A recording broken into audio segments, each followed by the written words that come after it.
quinto ano! Bom dia, boa tarde, boa noite para vocês! Enquanto vocês estão aí ajeitando o material de vocês, pegando o livro Vem Voar de Matemática, eu vou chamar o Bertiaguinha para ele dar um oi para vocês. Vem, Bertiaguinha, dá um oi para os alunos. Oi, galera, tudo bom? Vamos para a aula de hoje? Hoje vamos falar sobre multiplicações e divisões por números de 2 algarismos em situações problema. Nossa! Fica tranquilo, Bertiaguinha, porque é fácil. Vamos ver? Antes, vamos retomar alguns assuntos. Para que possamos resolver a situação problema, precisamos primeiramente ler com muita atenção o enunciado, verificar quais são os dados informados e verificar qual é a pergunta.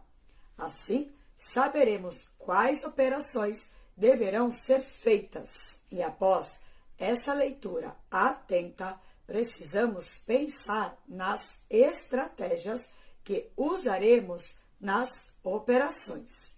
Por exemplo, se para resolver um problema em que preciso dividir 1.600 por 77, posso arredondar o 77 para a dezena exata mais próxima, ou seja, 80, e assim facilitar o cálculo.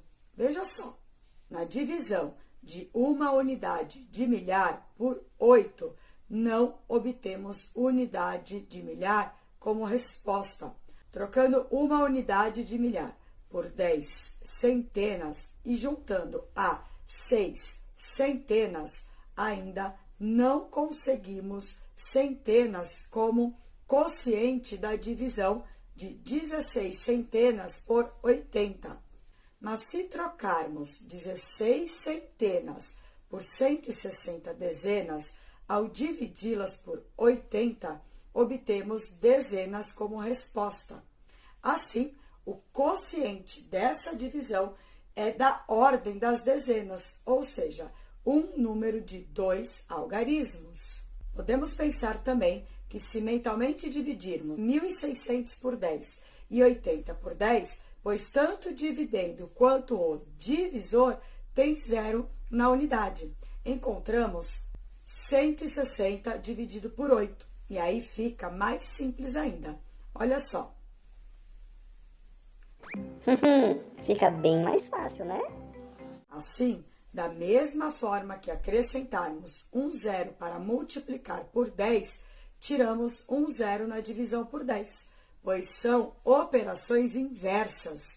E lembre-se que quando estamos resolvendo um problema, podemos pensar em arredondar os dados do problema para que os cálculos fiquem mais fáceis. Em alguns casos, numa resolução de problemas, podemos solucionar fazendo uma multiplicação ou divisão, pois a multiplicação e a divisão são operações que estão relacionadas, assim como a adição e a subtração. Por exemplo, nesta promoção anunciada em 2 mercados diferentes, um deles anuncia caixa com 12 unidades de refrigerante e o outro anuncia o preço de uma unidade. Precisamos saber em qual mercado pagaremos menos pelo produto. Assim, podemos pensar na resolução dividindo 42 por 12 para saber quanto custa uma latinha e assim poder comparar preço de uma lata com preço de uma lata. Ou então, podemos multiplicar 12 unidades por R$ 4 para saber quanto custaria as 12 unidades no mercado que anuncia o preço por unidade.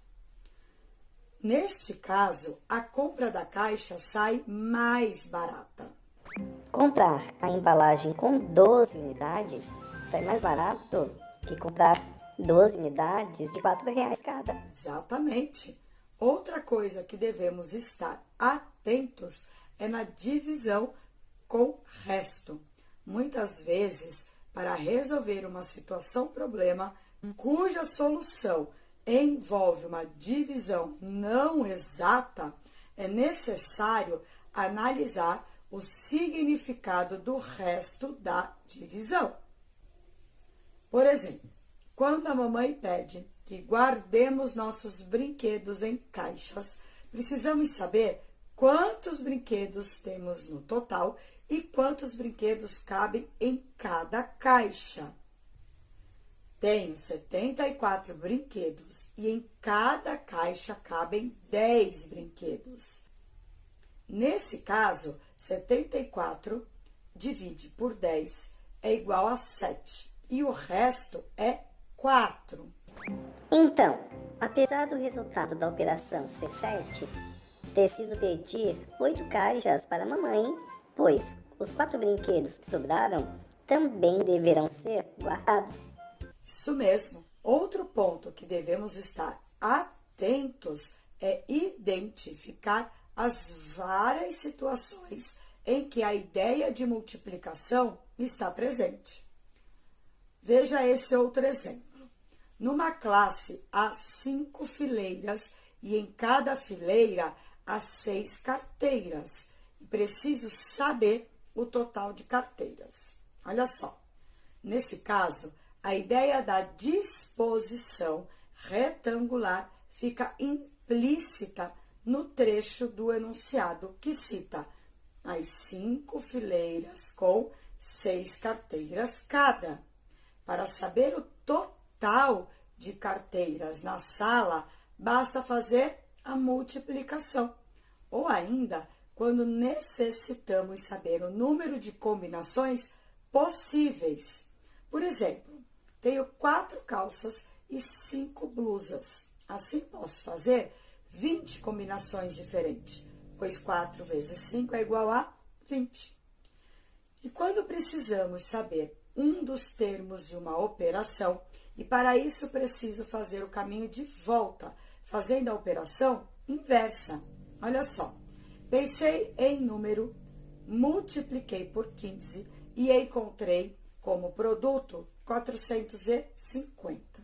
Em que número eu pensei?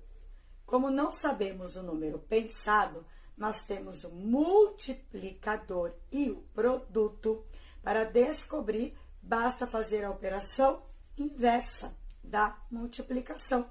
Ou, se fosse o contrário, pensei em número, dividi por 12 e obtive o quociente 34 e o resto 8. Em que número pensei? Assim, para calcular o número pensado, fazemos a operação inversa.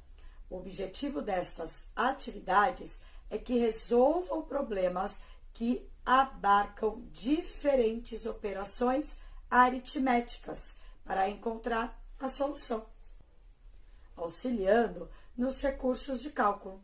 Agora, você pode fazer as atividades 1, 2, 3, 4, 5, 6, 7, 8, 9 e 10 das páginas 72, 73, 74 e 75 do seu livro Vem Voar de Matemática.